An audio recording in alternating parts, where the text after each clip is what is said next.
नमस्कार। आज हम शिक्षा मनोविज्ञान के एक नए विषय पर चर्चा करेंगे जो कि एक प्रसिद्ध मनोवैज्ञानिक जीन पियाजे पर आधारित है। यानी आज हम जीन पियाजे के संज्ञानात्मक विकास के सिद्धांत, जिसे थ्योरी ऑफ कॉग्निटिव डेवलपमेंट कहा जाता है, पर विशद चर्चा करेंगे। देखिए, मानव के जीवन काल में आए विभिन्न प्रकार के परिवर्तनों को सामान्य भाषा में हम विकास कहते हैं। अब हम अगर बाल मनोविज्ञान की बात करें तो बाल मनोविज्ञान एवं बाल विकास की समस्याओं तथा गूढ़ घटनाओं की व्याख्या अनेक सिद्धांतों के आधार पर समय समय पर की जा रही है। इस क्रम में जीन पियाजे के अध्ययनों का आधुनिक बाल विकास विषय पर गहरा प्रभाव परिलक्षित हम देखते हैं। जीन पियाजे ने पर्टिकुलर बालकों पर अपना रिसर्च या शोध कार्य करके मनोविज्ञान के इस विषय को आगे बढ़ाने का प्रयास किया। तो जैसा कि हमने पहले कहा है कि जीन पियाजे ने मनोविज्ञान के अंदर या बाल मनोविज्ञान के अंदर अपना जो सिद्धांत दिया उसे संज्ञानात्मक विकास का सिद्धांत कहा। अब हम पहले थोड़ा सा जीन पियाजे पर बात कर लेते हैं। जीन पियाजे इस सिद्धांत के प्रवर्तक या जनक माने जाते हैं। इनका जन्म 9 अगस्त 1896 ईस्वी में स्विट्जरलैंड नामक स्थान पर हुआ और मनोविज्ञान की जो विकासात्मक मनोविज्ञान की शाखा थी, ये उसके जनक माने जाते हैं। इनकी पुस्तक जो उस समय काफी प्रसिद्ध रही, इन्होंने 1923 ईस्वी में the language of thought of the child पर अपनी एक पुस्तक लिखी, जिसमें इन्होंने अपने स्वयं के बालकों एवं आस पड़ोस के बच्चों का अध्ययन किया। अब जैसा कि इनके सिद्धांत का नाम है संज्ञानात्मक विकास का सिद्धांत, तो यहाँ संज्ञान क्या है? अगर हम संज्ञान को समझने का प्रयास करें तो संज्ञान से तात्पर्य एक ऐसी आंतरिक प्रक्रिया से, आंतरिक से मतलब बालक या व्यक्ति विशेष के अंदर चलने वाली वो प्रक्रिया जिसमें संवेदना, प्रत्यक्षण, प्रतिमा, धारण, तर्कण जैसी मानसिक प्रक्रियाएं सम्मिलित होती हैं। यानी संज्ञान एक ऐसी आंतरिक प्रक्रिया है जिसमें हम ये भिन्न भिन्न प्रकार की जो हमने अभी बात की है उन मानसिक प्रक्रियाओं का हम वहां पर एक अंतर्निहित एक प्रक्रिया को देखते हैं। यहाँ संवेदना से तात्पर्य सेंसेशन से है, प्रत्यक्षण मीन्स परसेप्शन है, प्रतिमा इमेज है, धारण रिटेंशन है एवं तर्कण यानी रीजनिंग। तो ये जो सारी चीजें हैं एक बालक या एक व्यक्ति विशेष के अंदर चलती रहती है और इनके माध्यम से जो उसका मानसिक विकास होता है या मानसिक वो क्रियाकलाप करता है या बाहरी रूप से जो क्रियाकलाप उसके प्रदर्शित होते हैं वो उसके संज्ञानात्मक विकास के अंतर्गत आते हैं। पियाजे के अनुसार बालक में बुद्धि का विकास उनके जन्म के साथ साथ जुड़ा होता है। यानी उनका मानना है कि बालक जब जन्म लेते हैं तभी से उसके बुद्धि का विकास शुरू हो जाता है और उसके संज्ञान में ये चीजें विकसित होती रहती है। उन्होंने मनोवैज्ञानिकों का ध्यान भी विकास की ओर दिलवाया और आगे हम पढ़ेंगे कि संज्ञान हेतु उन्होंने विकास के भिन्न भिन्न अवस्थाएं भी दी है। आज हम बाल मनोविज्ञान के विकास के सिद्धांतों के अंतर्गत संज्ञानात्मक विकास की जो चर्चा कर रहे हैं उसमें जो भी मानसिक क्रियाएं होती हैं, संक्रियाएं होती हैं, संवेदी सूचनाएं होती हैं, इन सूचनाओं के समुचित प्रयोग से बालक की बौद्धिक क्षमता विकसित करने का प्रयास होता है। इसके साथ ही उन्होंने कहा है कि प्रत्येक बालक अपने जन्म के समय कुछ जन्मजात सहज क्रियाओं को रोकने संबंधी योग्यताएं जैसे चूसना, देखना, वस्तुओं को पकड़ना आदि को लेकर पैदा होता है।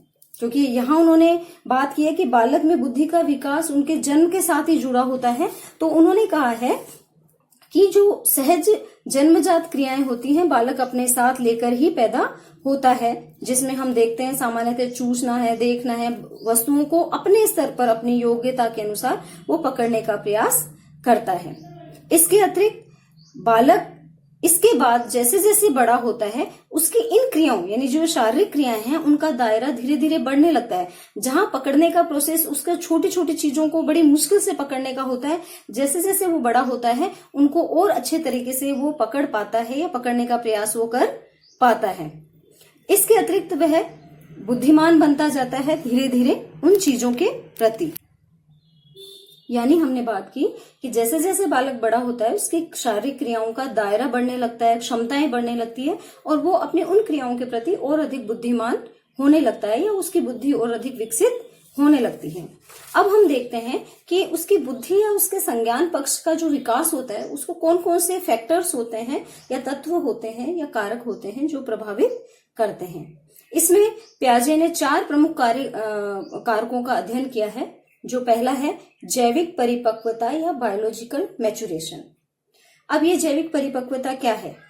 इनके अनुसार जब तक बालक जैविकीय रूप से विकसित नहीं हो जाता है तब तक आप उसे सिखा नहीं सकते। यानी साइको में या मनोविज्ञान में हम एक चीज पढ़ते हैं मैच्योरिटी या परिपक्वता। वातावरण वंशानुगत जहां बालक के विकास और वृद्धि में प्रभाव डालते हैं उसके साथ साथ हम एक पॉइंट और लेते हैं परिपक्वता। यानी जब तक वो पूर्ण रूप से परिपक्व नहीं हो जाता है अपने उस समय के अनुसार, अपनी उम्र के अनुसार, तब तक हम उसे कोई चीज सिखा नहीं सकते। इसमें रेडीनेस टू लर्निंग का होना जरूरी होता है और इसीलिए बालक को सिखाने के लिए पाठ्यक्रम या पाठ्य वस्तु आदि का उनकी आयु के अनुरूप रुचिपूर्ण होना आवश्यक है। इसलिए मनोविज्ञान को शिक्षण के अंतर्गत एक विषय या शिक्षक बनने की जो प्रक्रिया है उसमें एक विषय के रूप में बाल मनोविज्ञान को इसीलिए रखा गया है कि हम बालक की इन जैविकीय परिपक्वताओं का भी उम्र के अनुसार ध्यान रख सकें एक शिक्षक होने के नाते। और जब हम उन्हें पढ़ाने लगे तो अपने पाठ्यक्रम या पाठ्य पुस्तक की विषय वस्तु का निरूपण या पढ़ाने के तरीके को इस प्रकार बनाएं जिससे कि भिन्न भिन्न आयु वर्ग के बालक उसे रुचिपूर्ण तरीके से समझ या पढ़ सके। और क्योंकि जब वो समझ पाएंगे तभी वो सीख पाएंगे, या ये कहें कि उनके लिए अधिगम और अधिक रोचक और सरल बन पाएगा। इसका जो दूसरा कारक है वो है भौतिक जगत के साथ अंतःक्रिया, इंटरेक्शन विद फिजिकल वर्ल्ड।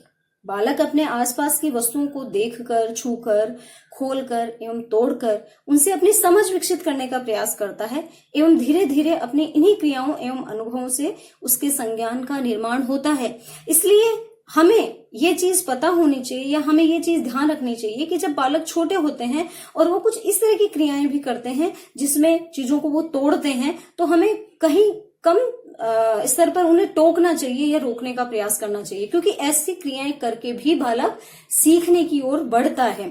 बार बार अगर हम कोई कार्य करने से उसे मना करेंगे या टोकेंगे तो एक सीमा तक वो चीज गलत साबित होगी। इसलिए एक सीमा तक हमें इन सब चीजों के लिए बालक को रोकना नहीं चाहिए, क्योंकि उन चीजों, उन क्रियाओं को कर कर उसके अनुभव का विकास होता है और ये अनुभव उसके संज्ञान का निर्माण करते हैं। इसलिए भौतिक जगत में होने वाली जो उसकी क्रियाएं हैं, अंतः क्रियाएं हैं, वो बालक को करते रहनी चाहिए।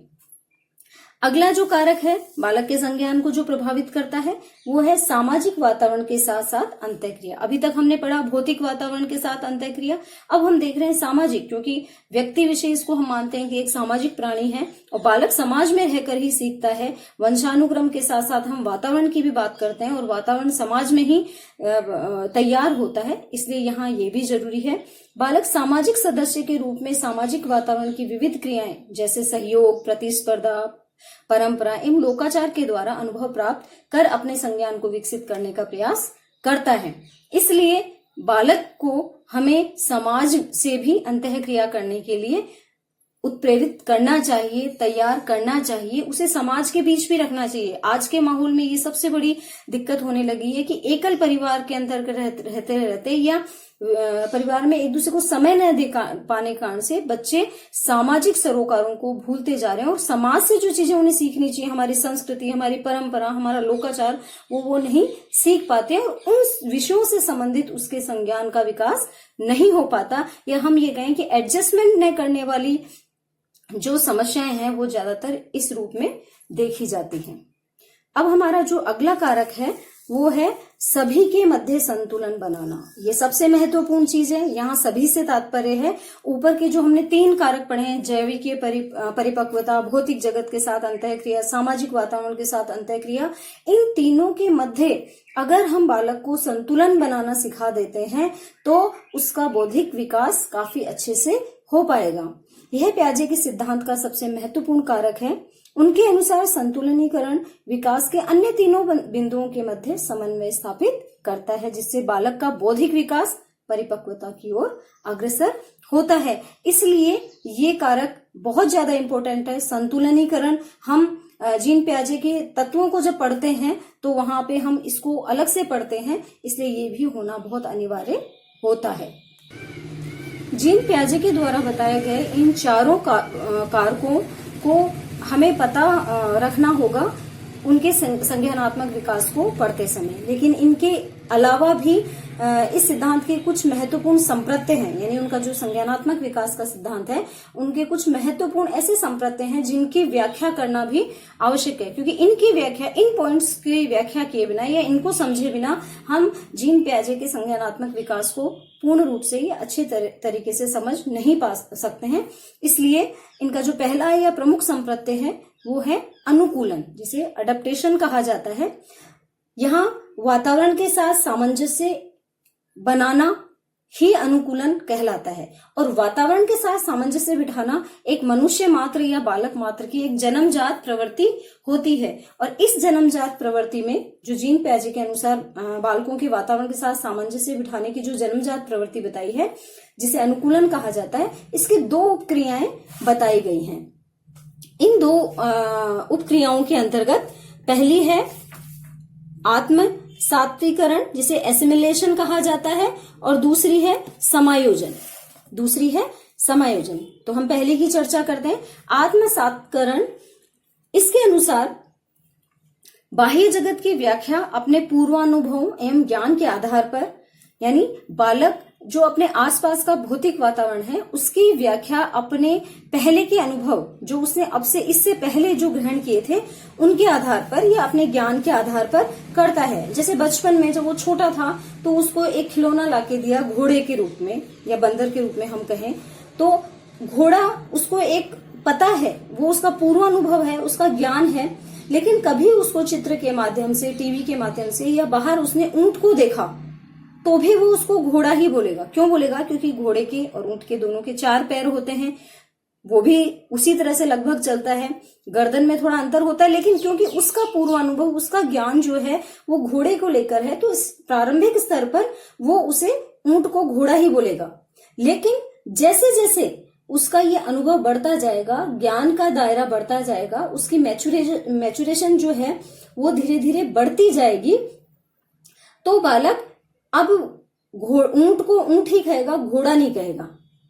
तो आत्म सात्विकरण एक ऐसी प्रक्रिया है जिसमें बालक समस्या के समाधान के लिए या वास्तविकता में हमें समायोजन कैसे करना है, जो स्थिति हमारे सामने आई है उसके लिए अपनी पूर्व की मानसिक क्रियाओं का जो वो सहारा लेता है, उसी को आत्म सात्विकरण कहा जाता है। यानी वो आत्मसात करता है अपनी उन चीजों को, जैसे हम कहें कि वो आग उसके सामने है, वो छूने लगता है और उससे वो जल जाता है या उसको तपन होती है, तो दोबारा वो उस जैसी और भी चीजें होंगी उनको छूने का प्रयास नहीं करेगा। यानी अपने पूर्वानुभव और ज्ञान के आधार पर जब वो बाह्य जगत की व्याख्या करने का प्रयास करता है कि मुझे कैसा फील हो रहा है, तो वो अनुकूलन की ओर बढ़ता है।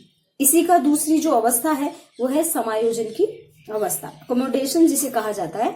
समायोजन या व्यवस्थापन में बालक पूर्व अनुभवों में संशोधन करता है।